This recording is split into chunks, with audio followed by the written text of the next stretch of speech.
Olá, minha gente! Vamos continuar, né? Mais um vídeo aí falando sobre a Revolução Russa, agora a parte 2. Só uma coisa antes, eu estava dando uma olhadinha no vídeo anterior e estava reparando em tanto tá ok que eu estava falando, né? Ao final da frase.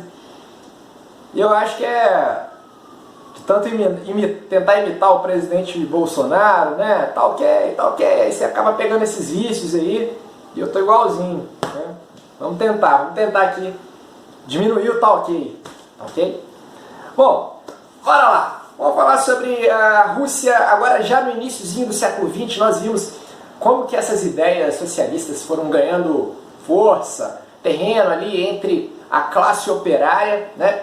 E então a gente percebe que a insatisfação com relação ao governo do czar, ela foi crescendo. Bom, ainda para piorar a situação, a Rússia ela vai entrar numa guerra com o Japão. Aí você pensa, a Rússia, aquele território gigantesco, o Japão com um território pequenininho, mas o Japão passou por uma modernização econômica muito grande, e aí eles passaram a ter aspirações imperialistas e disputar territórios ali no Extremo Oriente. Então, acabou batendo de frente com a Rússia, eles foram para uma guerra, e olha só galera, a Rússia foi simplesmente humilhada pelos japoneses, perderam esse confronto, e o que é pior, a guerra ela gera custos muito altos. Então, se a situação econômica da Rússia já não vinha bem, com a guerra só piorou. Diante disso, isso aí foi no ano de 1904, ok? Essa guerra com o Japão. E aí, diante desse cenário, galera, as insatisfações só cresceram por conta do aumento do desemprego, inflação, alto custo de vida.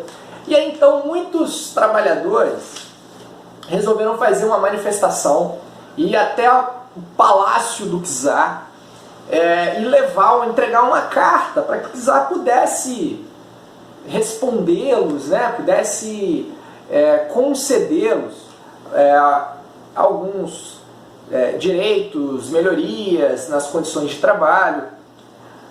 Só que havia essa expectativa, né, essa esperança depositada no czar. Só que a resposta foi a pior possível. O czar respondeu a bala, a tiro, mandou atirar nos manifestantes, um monte de gente morreu, muitos ficaram feridos. Isso aí foi no ano de 1905 e ficou conhecido esse episódio como o Domingo Sangrento. Olha que situação.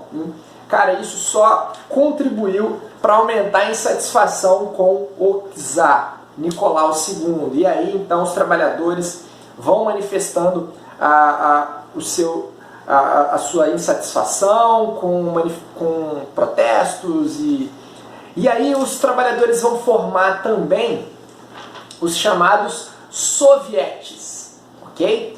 Os sovietes eram essas associações de trabalhadores para discutir questões políticas, né? Então, cada cidade importante da Rússia existia um soviete.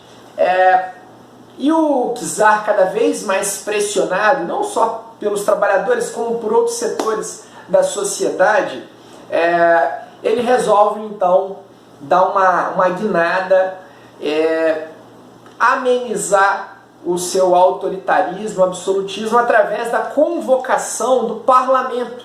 Tá?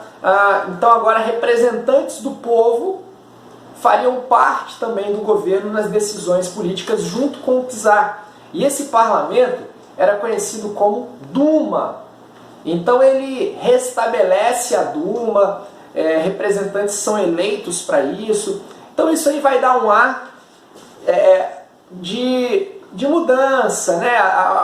Toda aquela grande insatisfação diante dessa atitude do czar, ela vai diminuindo, né? No sentido de que, poxa, o czar ele está entendendo que a Rússia precisa de se modernizar, de caminhar por um modelo diferente. Só que, quando a poeira baixa, o czar prontamente ele fecha a Duma de novo e a Rússia continua no seu antigo modelo absolutista. E as coisas vão acontecendo. E pelo contrário, ele começa a repressão aos opositores passa a ser maior. Por exemplo, o Lenin, e outros líderes bolcheviques, eles são exilados, eles são mandados embora da Rússia. Os bolcheviques, o Partido Bolchevique, ele é colocado na ilegalidade, né? E como eu disse para vocês, Lenin e outros líderes são exilados, são mandados embora do país. Bom, a coisa vai mudar de figura quando se inicia a Primeira Guerra Mundial. E nós já estudamos sobre isso, que ela começa em 1914 e vai até 1918, a Primeira Guerra Mundial. E a Rússia entra ao lado da Tríplice Entente, né, junto com a Inglaterra e com a França. E os russos mandam nada mais nada menos que cerca de 13 milhões de soldados, uma quantidade bem expressiva, né? Só que tinha um problema. Esses soldados russos, apesar de em grande quantidade, comparado aos demais exércitos envolvidos na guerra, eles estavam bem atrasados, com poucos recursos, armas defasadas,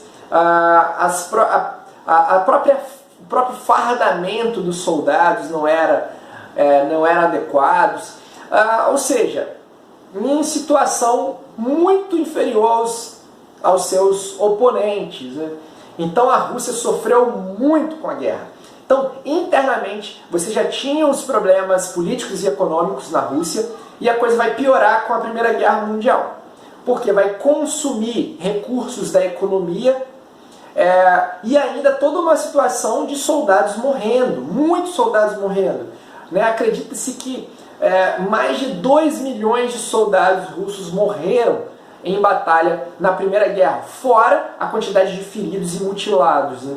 Então, toda essa repercussão da guerra foi gerando uma pressão cada vez maior dentro da Rússia, até para que a Rússia pudesse tirar os soldados da guerra, porque estava acabando com o país e com os combatentes. E aí então chegou ao limite essa pressão em 1917, porque o czar não arredava ao pé, ele mantinha nas suas convicções. E aí então, em fevereiro de 1917, a gente tem uma revolução chamada a Revolução de Fevereiro de 1917, sendo que essa foi liderada pelos mencheviques, ok? Então o czar foi pressionado e junto com os militares, né? Então essa união desse grupo dos mencheviques com os militares, com a alta cúpula da burguesia francesa, da burguesia russa, perdão, e aí então o czar ele renuncia e ele é levado para uma cidade, ele e a sua família, e ficam ali protegidos pelo governo, mas sem ação política. Agora é um governo provisório que se estabelece na Rússia. E esse governo provisório vai ser gerido pelo parlamento, e eles tomam algumas medidas importantes, como libertação dos presos políticos, aqueles que tinham sido exilados, agora eles poderiam retornar ao país, a liberdade de expressão, o fim da censura e da repressão. Então tudo isso traz uma mudança para o clima, né, na Rússia. Só que, lembra que nós falamos sobre o Lenin? Deixa eu ver se eu acho aqui. O Lenin. Bom, tá. O Lenin, ele que estava exilado, ele retorna agora e ele já chega com o pé na porta, já dizendo que, olha, esse governo provisório ele tem que ser retirado, porque não mudou em nada. A gente tirou o czar, mas a situação russa continua a mesma.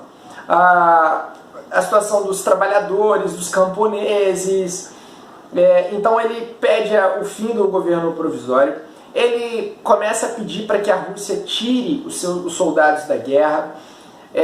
Então ele começa a fazer reivindicações de a repartição de terras aos camponeses. E ele tinha um lema que era todo poder aos sovietes.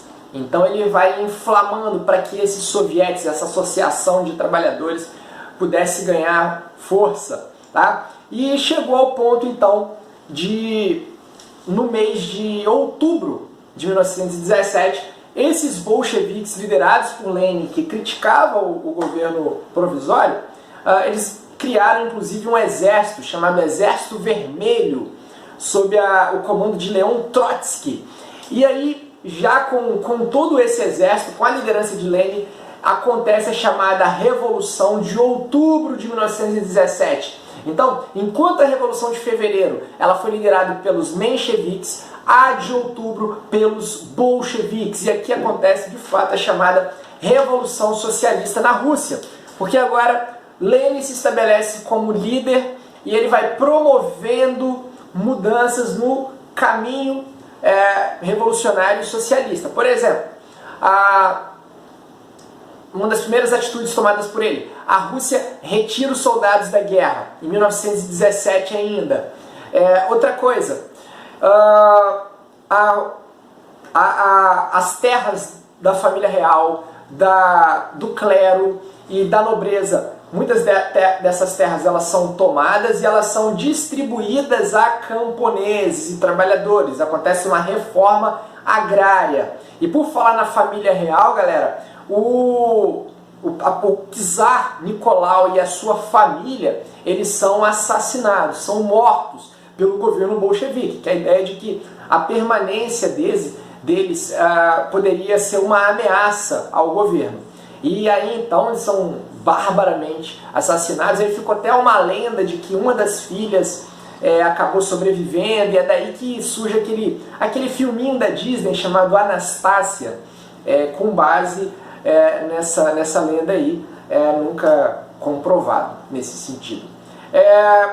E aí, então, Lenin vai se estabelecendo. Uma outra coisa também, muitas das empresas e indústrias elas são estatizadas, passam a ser agora de propriedade do governo, do Estado. Então a gente percebe aí todo um caminho socialista na Rússia, que posteriormente vai se juntar a outros territórios e formar a União das Repúblicas Socialistas Soviéticas. E vamos falar muito mais sobre isso, só que assuntos dos próximos capítulos.